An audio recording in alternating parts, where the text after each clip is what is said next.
So I just put this extra bit of video in. I'm walking around the farm. Look at this stupid one here, 474. It's decided this is the way to sit in the cubicles. So all the rest of the cows, I'm just getting around now, all the rest of the cows go in, face forward and stand in there. This one, come on in, get up, come on. This one lies, I don't know how, I've never seen her get in there. She must back in. Come on in. Young heifer, look, she must back in. Anyway, bit of randomness there.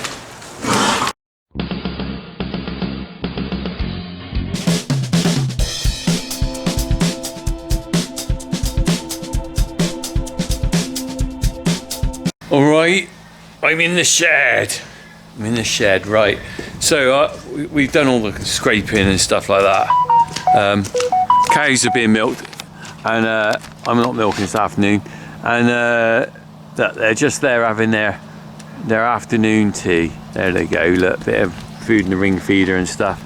And it's kind of, it's one of those crappy winter days. There's plenty of those, isn't there? And it's a bit of a job of just doing a few odd jobs before I go and help with the milking. So I'm bagging up some plastic, and I thought, you know what, I'm going to bag some plastic up. And I thought what I'd do is, as you know, I was hacked the other week, and the best thing everyone ever did was send me some jokes on the put on Facebook, tell me some jokes, cheer me up. So I thought I'd read you a couple of jokes, but also have a little look in the shed.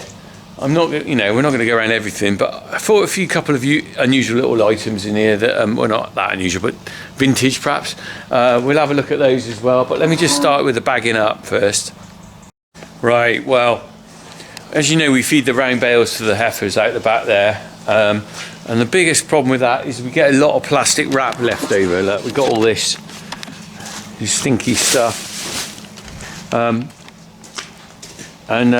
so we recycle all our plastic. It's part of the regulations, you've got to recycle. But farmers used to have a good old bonfire a few years back, and I dare say a few do still have a bit of a bonfire, but the telltale black smoke kind of gives you away.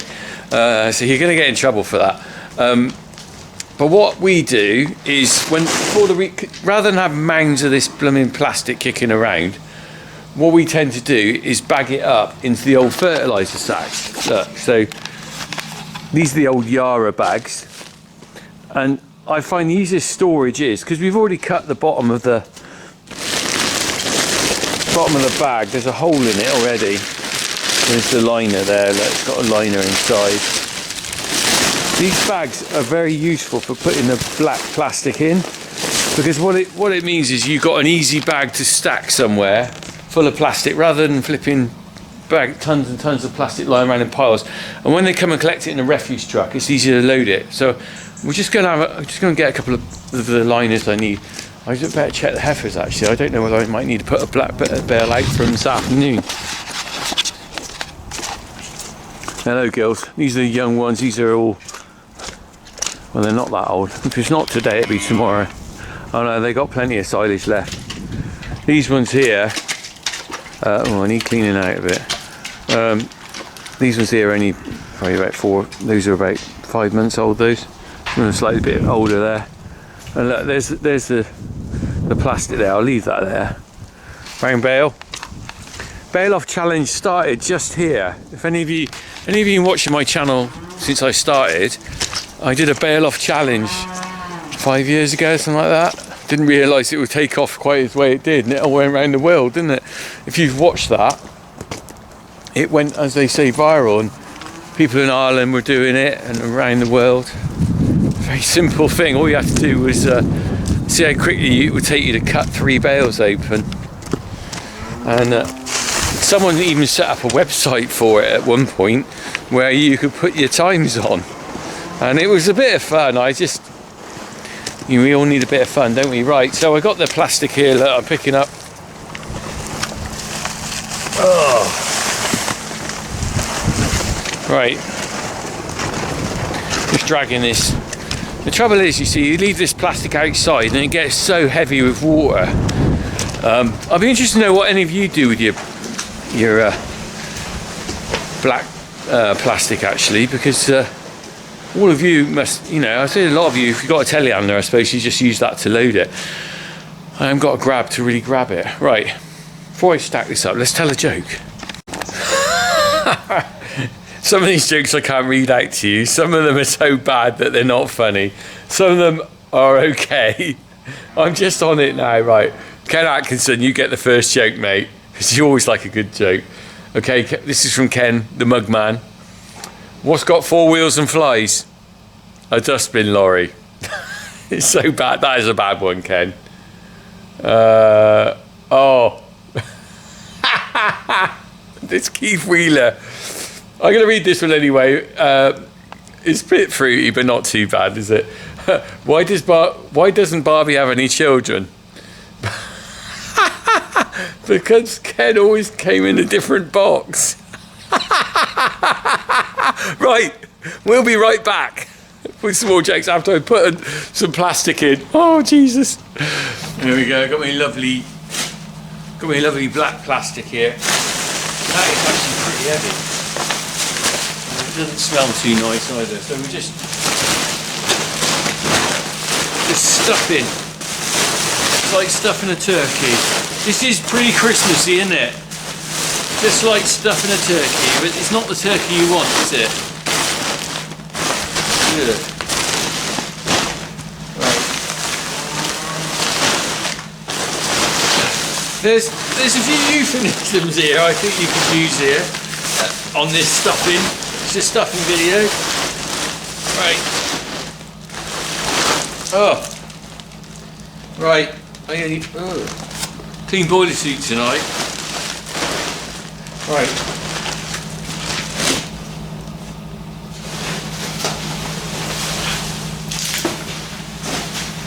Oh, this is well manky. So, green one. I can't understand the green. Why we got green. Most of the bales are black. The odd green one comes. That last fill we did was green.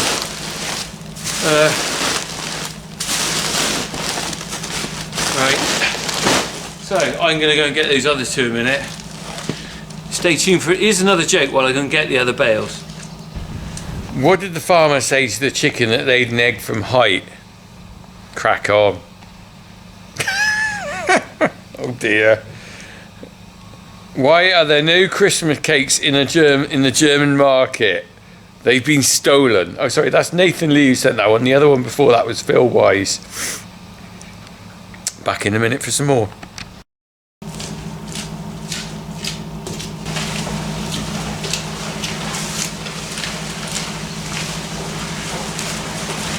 Nice. Right. Am I blocking the view of the vintage Massey? Just there. I said before, the trouble with being a vintage Massey, that wasn't vintage when I started here. How about that? When I started here in 1984, I left school to come here. That tractor was 9 years old. No, 11 years. No, what am I talking about? It's I think it's a 68 plate. So that was the same age as me. It was 16 years old. I was thinking about when we bought it, because my dad bought it in 1973 from the neighbours, so that's why I thought it was 9 years old. And even then I got my maths wrong. So my dad had it 11 years by the time I started driving it. Done blooming well, hasn't it? Talk about, you know all this stuff about, I'm going to say cobblers, but I better not say that.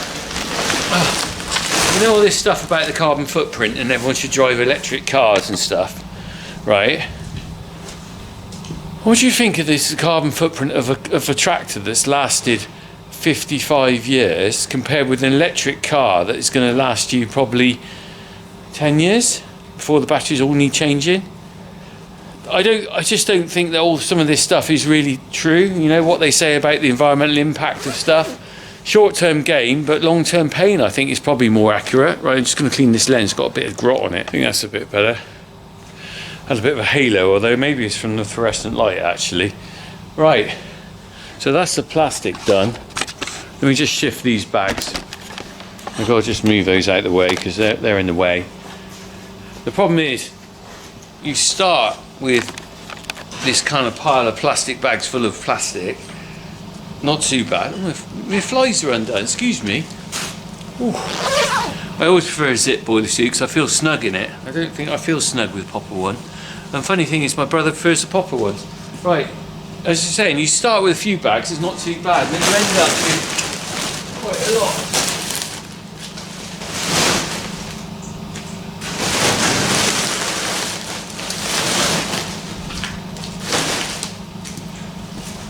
What we do is we shift these around a bit, and I'll dump them once the maize clump. It's all we really could do with another shed for machinery, but it's just finding the money to justify it, because you know the cost of putting the shed up relative to the cost of what we got here as machinery doesn't stack up. But you know, it's a bit of a tight squeeze now. We've got to clear out. I mean, I'm walking up the shed now. I said we'd have a look in the shed. Let's start at the top. Vintage Land Rover. Had that 20 years, the best thing ever. I love my Land Rover. This deserves a video on its own, so I'm not going to do too much. This is my dad's old Fergie. There's the doors for the 265 there. It's just sat here at the moment. Saw bench on it. I think there's a couple of reasons I won't start it or haven't used it. The saw bench is a blooming death trap. It's an awful thing. My dad used it, I didn't like using it. Need to take that saw bench off there actually, really. But then it was just a piece of junk lying around.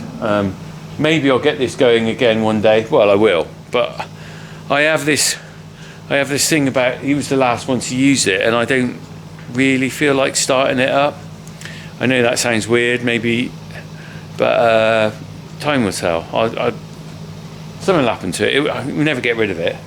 One owner from new, you see. Well, two now. One owner, Dad Knight bought it in 1956, brand new. Lovely little tractor.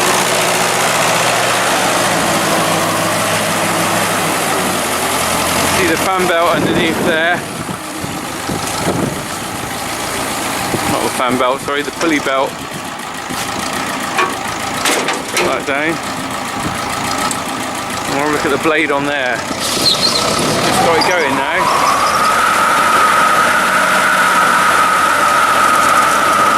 We've got to stand far away from that. Dad's going to start throwing some stuff up in a minute. Yeah, I've just brought the Cormick round. We're going to put the dogs into the bucket as we store them, hopefully, when I move them. There you go. We've got some old fence posts there at the moment. We've got to be careful of the nails on these.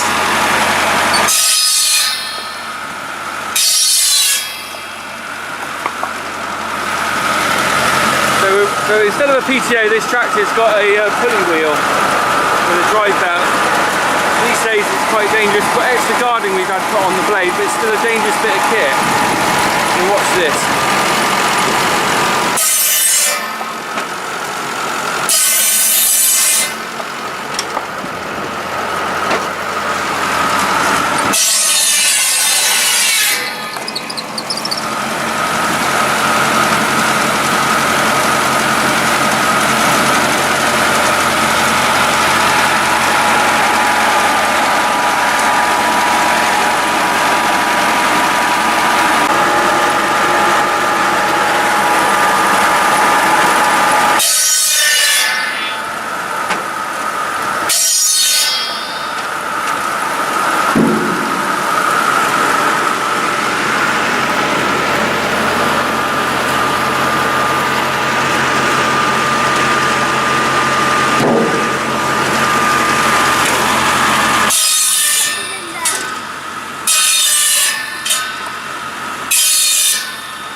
Well, stay away from it till he's finished, Jack. It's quite dangerous, okay?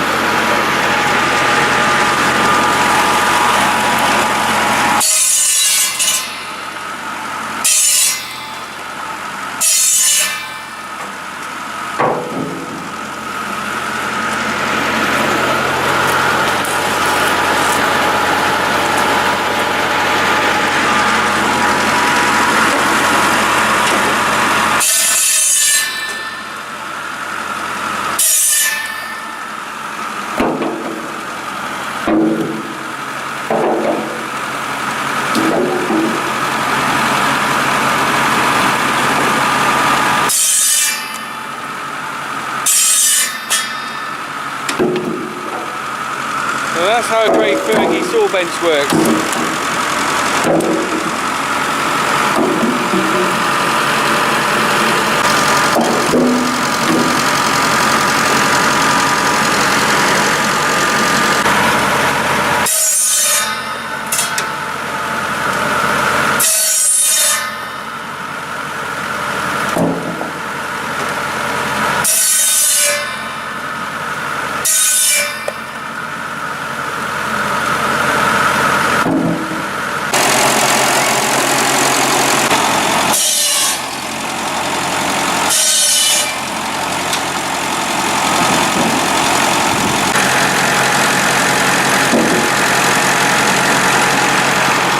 Right,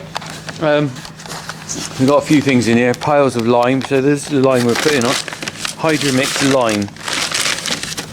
We're putting that on the cubicles just to try and keep down the mastitis bugs and things. That seems to help. I think that works out about £5 a bag or something. It's quite expensive, we just had a delivery in. So, oh, chucking it down again. New hay bob, spare hay bob. Really need to change that for something a little bit better. Old mower, this is the backup mower which we had when we were running 2 mowers like these little ones, these drum mowers. We had 2 of these, and now we've got 1 because we got the new mower there stacked in. It's quite a tight squeeze to get that in, but that's a good thing. There we go. Calving lift. If we need a lift, the cows, the problem. New fertilizer spreader in here. An old manky trailer I made up. Old fertilizer spreader.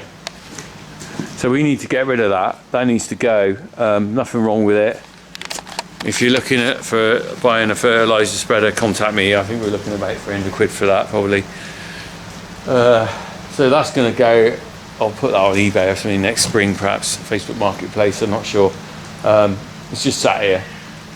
It still works, you know. It's not mechanically broken or anything. It's just the fact that we, you know, after a length of time we've had it, we need to change.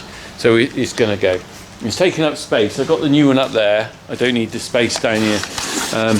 But this is the vintage corner, really. This gets really vintage. So we obviously got our beloved 135 here coming through. But this is all where it's all got, everything's got stacked up and left. Look, I've got a seed drill here. I bet you, I wonder if there's seed in it. Should we have a look? I can remember this being used, but I mean, not used for a long time. Let's have a look. Oof. Right, lids. Ugh. This is for grass seed. I think it was pretty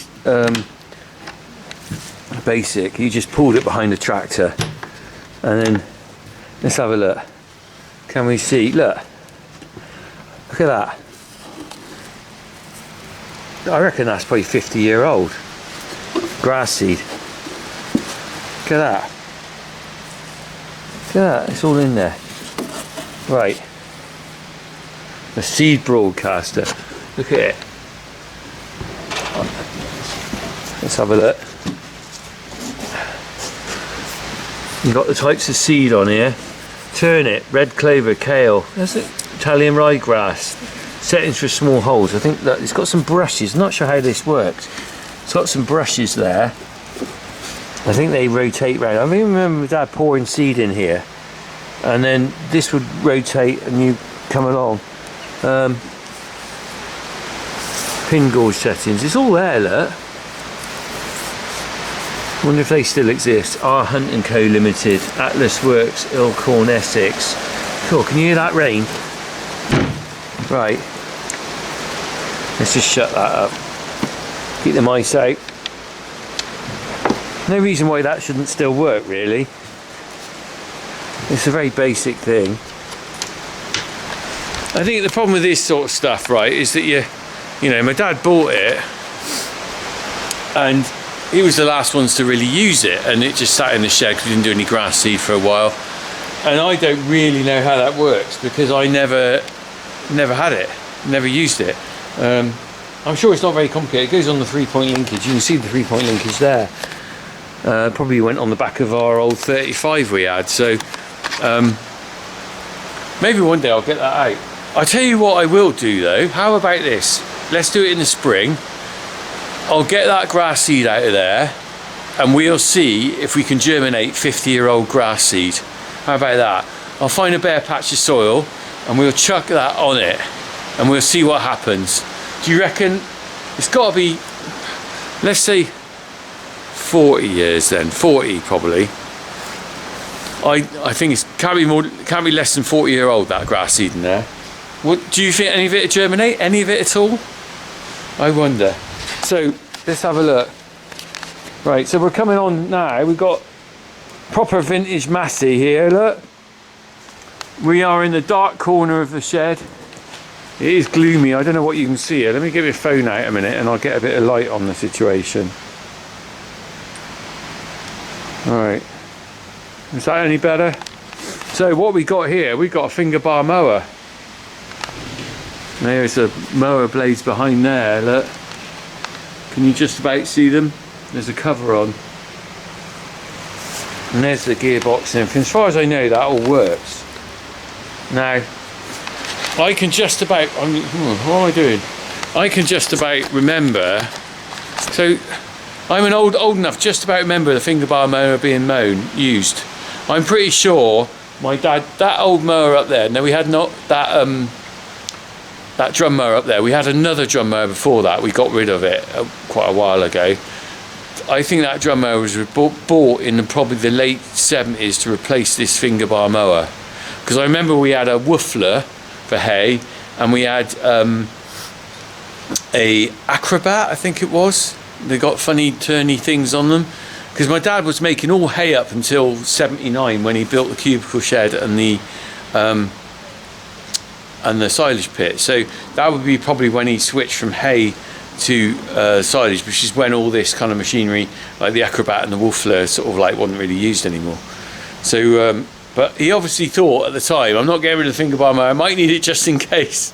That is the problem with farming. You tend to do that. You've got a shed, you go, might need that just in case, stick it in the shed. And at the time, right, so at the time this was loose, this shed was loose housing for our cows until 1979, and then he moved them over there to the cubicles. Okay, so what happened in 1979, this shed suddenly became redundant, and it must have been, at the time, it must have been completely empty of, you know, no cattle in it. So it was like loads of room to stick bits of machinery in the corner. And this bit of machinery sat here since 79, I reckon, not being used. Look at it. Look, it's got a flipping woodworm in the board. Can you see the woodworm on that? Look at that. I bet that's pretty ripe.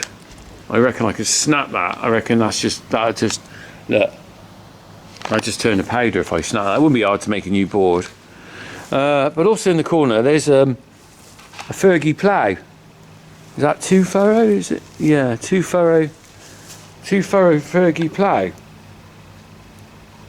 which I got a feeling my dad said something was bent on it. All these things you sort of forget, you know, once he dies you can't ask him. Certain things in your life, sorry, I'm just turning this light off of my phone.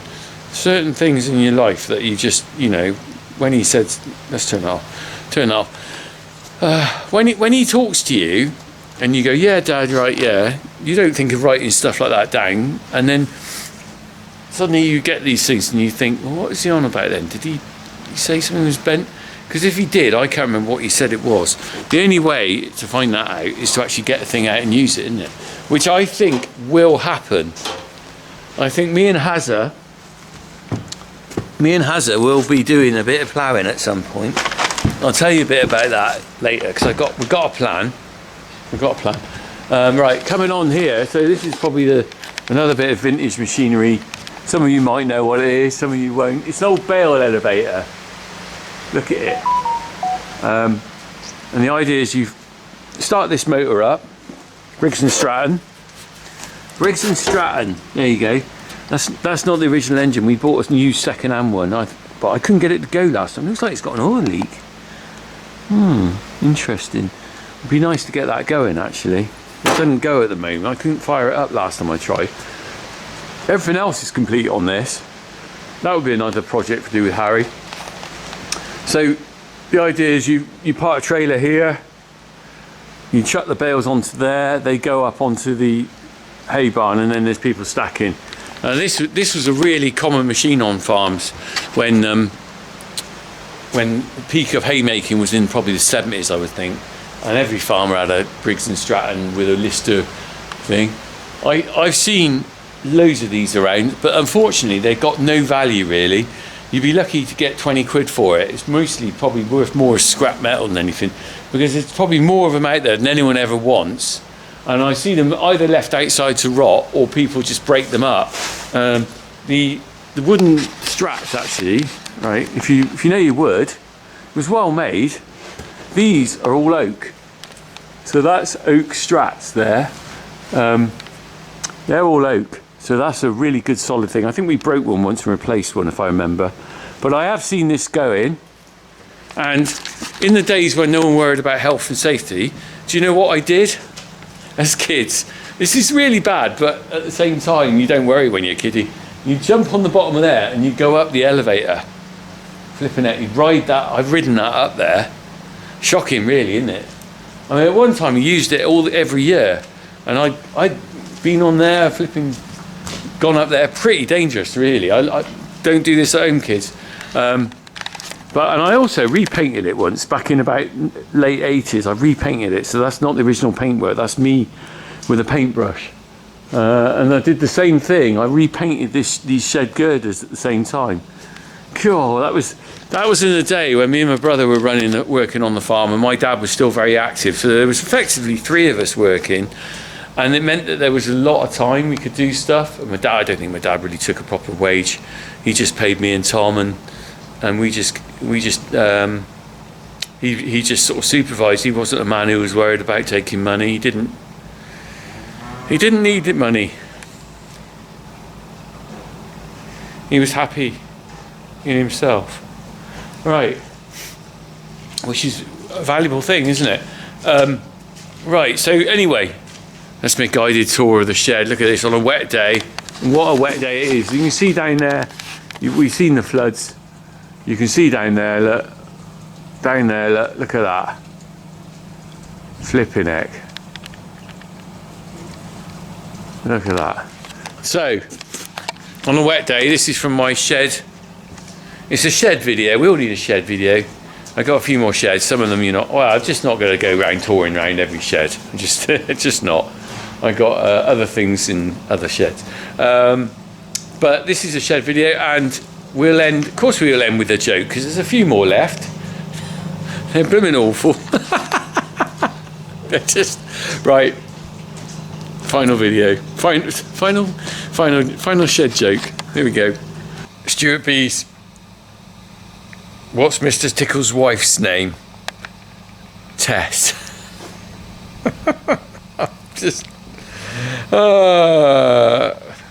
Right. I'll leave you with one final joke. This was fairly clean, so it's okay. Why does Darth Vader know what you're getting for Christmas? Because he felt your presence. If you're a Star Wars fan, you'll know what I mean. Anyway, we're going to get worse jokes than that on Christmas, aren't we? I'm going to be doing, in fact, I need to sort that out now. I'm going to be doing a Christmas special with Farmer P, with our usual, something a bit different in it. No doubt there'll be a joke or two and maybe a Christmas cracker. Anyway, crack on, everyone.